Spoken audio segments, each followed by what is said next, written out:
На конференцијата на Обединетите нации одржана во 1977 година во Аргентина, во врска со прашањето за водата, многу научници предупредија дека во светот постои недостаток од вода. Како одговор на тоа, со ова надлетување се прават проценувања на системот за зголемување на дождовните паѓања за 50 па и повеќе проценти. Научниот филм што следи беше направен во текот на извршените тестирања од овој потват.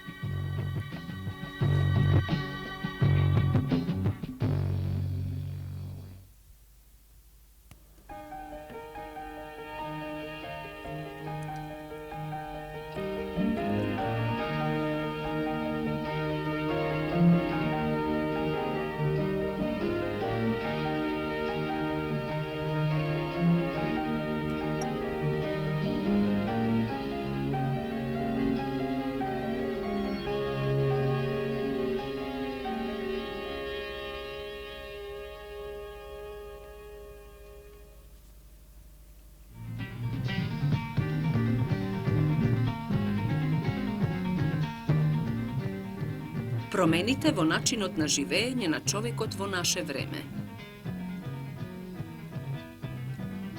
Повеќе од 30 години, истражувачите изработуваат програми за изнаоѓање начин за зголемување на дождовните паѓања. Едно успешно истражување започна во Флорида, каде што екипа на истражувачи започна да поставува временски мониторски сензори.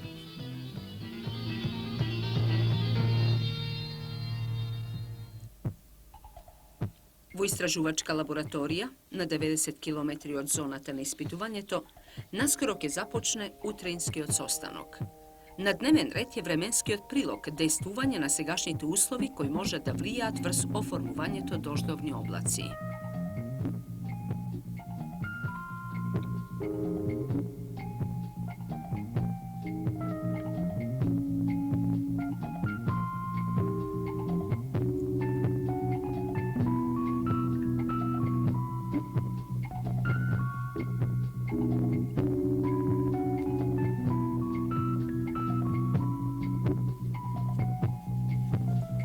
Ова е денот што ќе одговара.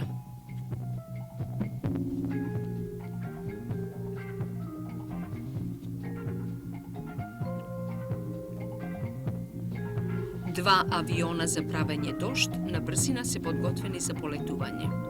Првиот успешен експеримент за правење дожд беше изведен од американскиот добитник на Нобеловата награда Ирвинг Лагмир во 1946 година. Тестот, што сега се спроведува во Флорида, ќе биде прво научно докажување по 30 години и втора техника, наречена динамично засадување.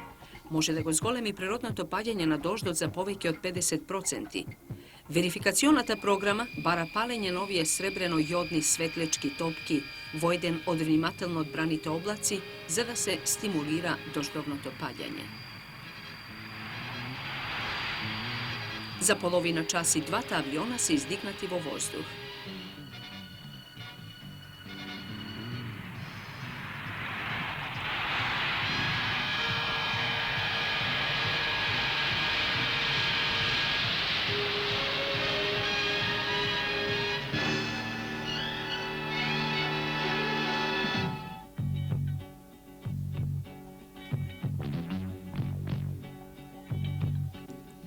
Во лабораторијата со помош на радари, двата авиона се наведуваат до облакот, кој ќе одговара за оваа намена.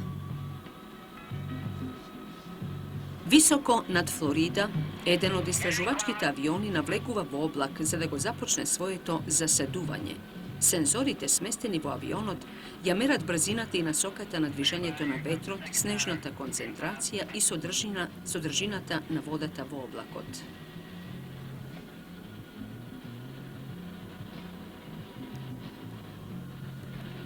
Истражувачите исто така ги проучуваат и карактеристиките на облаците со помош на компјутери. Овие мерења ќе бидат употребени за одредување на тоа дали одреден облак ќе одговара за засадување. Во зоната на испитувањето, техничарите внимателно ги испитуваат формите на облаците со помош на двоен радар кој може да ги бележи движењата на ветрот. Тродимензионалните слики на облаците на научниците ќе им помогнат да ги анализираат нивните оформувања.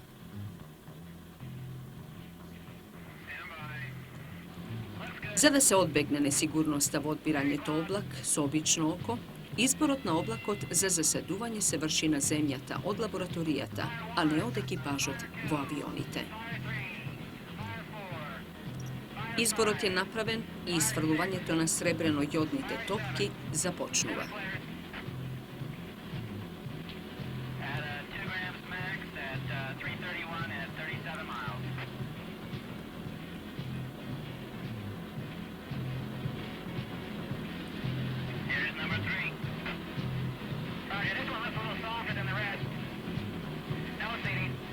Следи брзо пробивање на друг облак.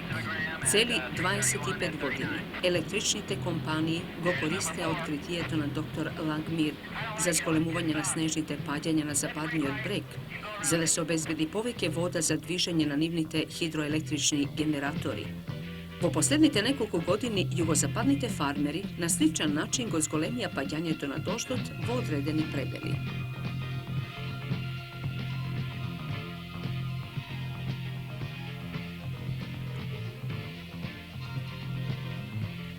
Радарските мерења од испитувањето на облакот се снимени на магнетски ленти за понатамошни анализи.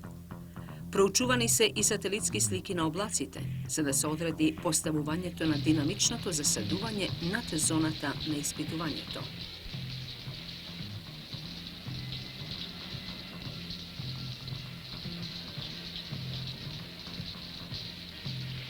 Радарското проучување на затемнетото небо продолжува и најпосле поројот започнува. Земени се примероци од дождовните капки, тие се смрзнуваат за понатамошно проучување. Напорите за поттекнување на облаците можеби никогаш нема да ги сопрат сушите или да го елиминираат недостаток на водата, но тие се прифатлив начин за зголемување на производството на житните растенија и за зголемување на залихите на водата во многу предели. Поттекнувањето на облаците продолжува и доцна попладне.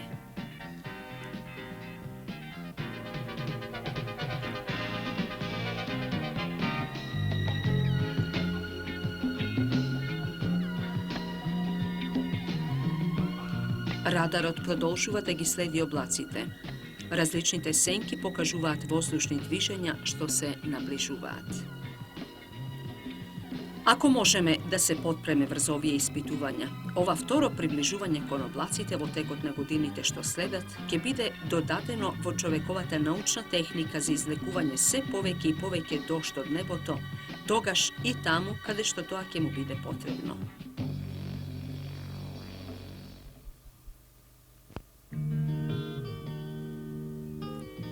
Менувањето на начинот на живење на човекот во нашето време.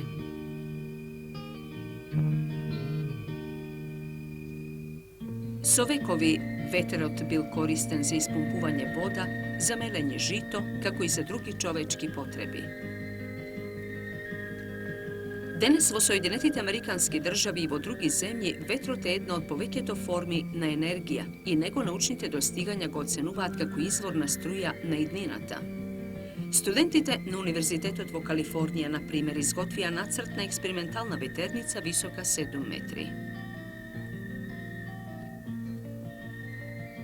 Компјутерски регулираниот генератор на оската е далеку поефикасен и поприфатлив од механичките направи и лесните алуминиумски фолии се вртат лесно дури на многу слаб ветар.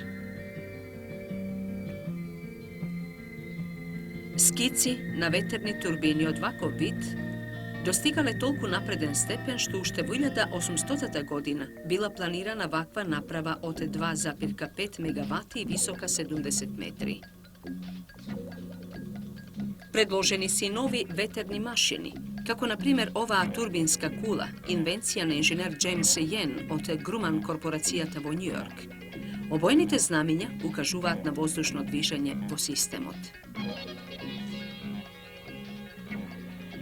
Како што покажува доктор Йен, ветрот влегува преку вертикални отвори и така предизвикува циркуларно струење. Како резултат на тоа, турбинскиот генератор, сместен во центарот, ќе се врти со огромна брзина и ќе произведува големи количества електрична енергија.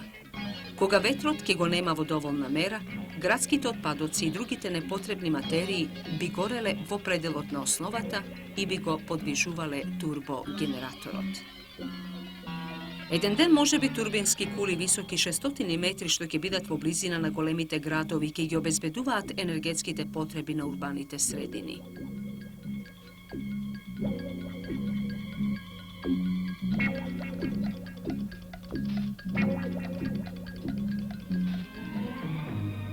На север, на ветровитите Магдаленски острови во Канада, една комуна веќе ја разгледува можноста за користење ветерна енергија за комерцијални употреби. Во 1977 година, тука започна инсталирањето на поусовршена енергетска пропелерна машина, пронајдена и платена од страна на Националниот истражувачки совет на Канада. Вертикалните осовински генератори може да ги дофатат движењата на ветрот, од која било насока, и енергијата да ја претворат во островска електрична мрежа. Ветерната енергија, како главен извор, исто така е прифатена и во градот Клейтон. Ново инсталираната направа произведува и до 200 киловати електрична енергија, доволна за 60 домови. Електрична енергија која ќе помогне да се зачува преостанатото гориво од кое градот сега зависи.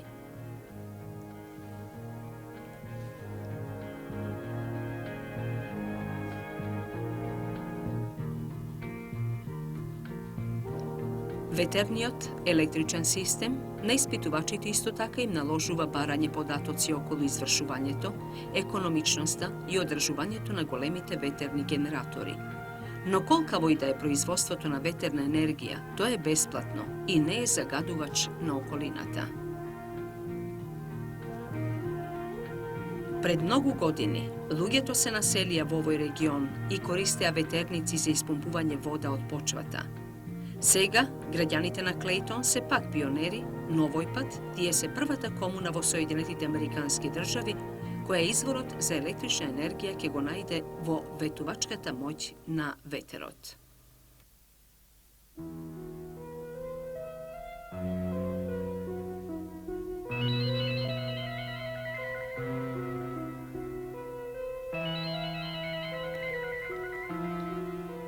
Според податоците на Обединетите нации за околината, пустините и полупустините се зголемиле до таа мера што покриваат 1/3 од површината на земјината обработлива почва и доколку не се преземат по големи чекори до 2000 година, тие ќе се прошират и до половината од преостанатите светски обработливи површини и пасишта.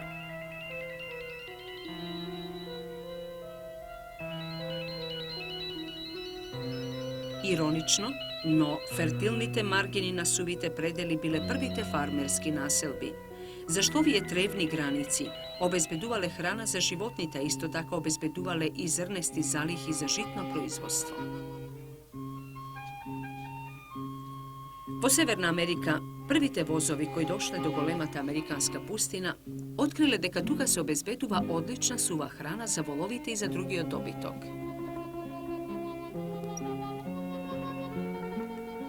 Безброј орди од крави беа префрлени во југозападниот дел на Соединетите Американски држави. Пасиштето се протегаше се до хоризонтот и сточарите прокламираа тука има трева за секогаш.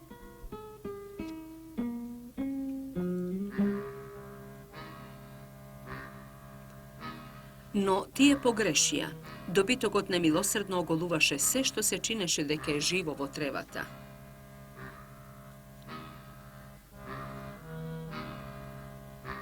А чекајки меѓу тревата беше грубиот, бевскусен честак наречен мескит. Додека тревата слабееше, мескитот ги прошируваше своите корења, пиејќи ја ограничената влажност. Тревата, нападната од добитокот и од мескитот, почна да исчезнува.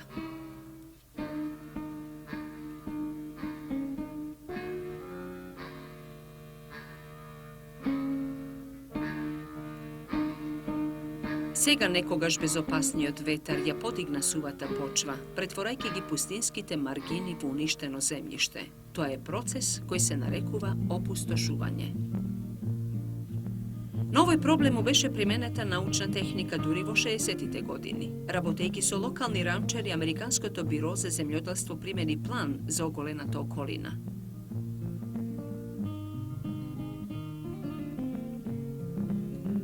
Меѓу другото, планот опфаќаше и нови огради и залихи на вода. Се применија воздушни прскања за уништување на мескитот без оштетување на другите посеви, како и ротација на добиточните пасишта. Резултатот беше пустинскиот песок почна да исчезнува, а тревата да се враќа.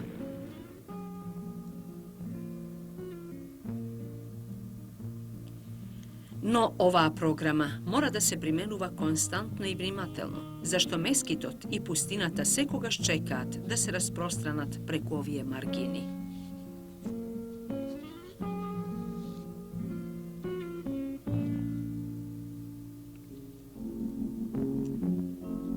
Пред помалку од 1 век, околината на Сан Симон Вали во Аризона беше зелена и фертилна, но од преголемото оголување на кравите, само за неколку децении пустината ја покри некогаш богатата долина.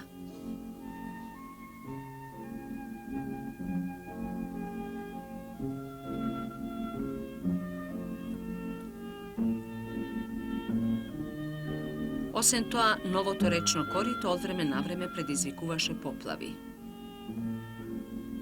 Постојното речно корито ерозира, бидејќи немаше вегетација да ја задржи, се повеќе и повеќе почва беше однесувана по реката. Речното моќно, ерозивно дејство го избриша горниот слој на почвата од двете страни на потокот, како и од главното речно корито.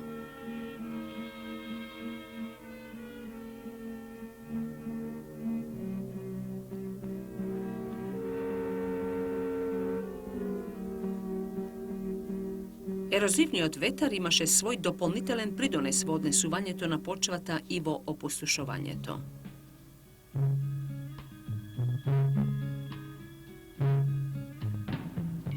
Бирото за земјоделство повеќе децении прави напори да ја сопре понатамошната ерозија на земјиштето и како резултат на тоа се направени специјални издувни насипи по должината на реката.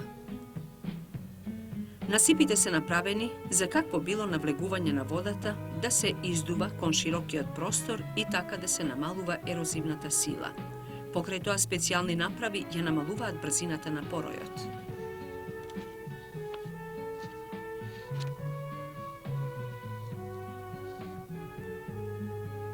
Како резултат на тоа, одамна еродираното корито е реставрирано во неговите првобитни контури и тоа во должина од 30 километри зад насипот.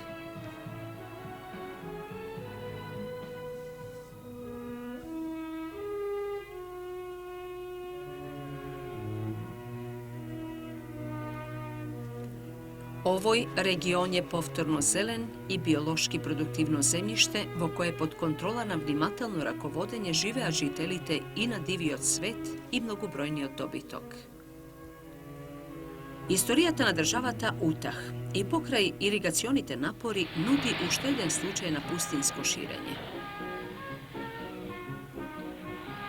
Во овој предел, летните пасишта на ниските брегови дозволуваат честаците да ја надвладуваат тревата. Неодамна штетните растенија почнаа да се отстрануваат.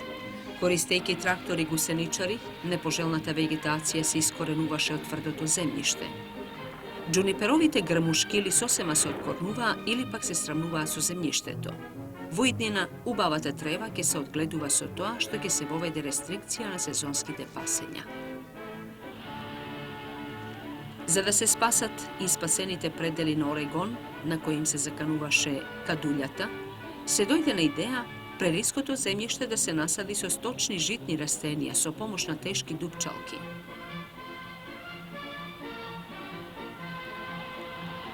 Земјата се отвораше со помош на метални дискови, а потоа врз токушто нафрленото семе се растураше ѓубриво.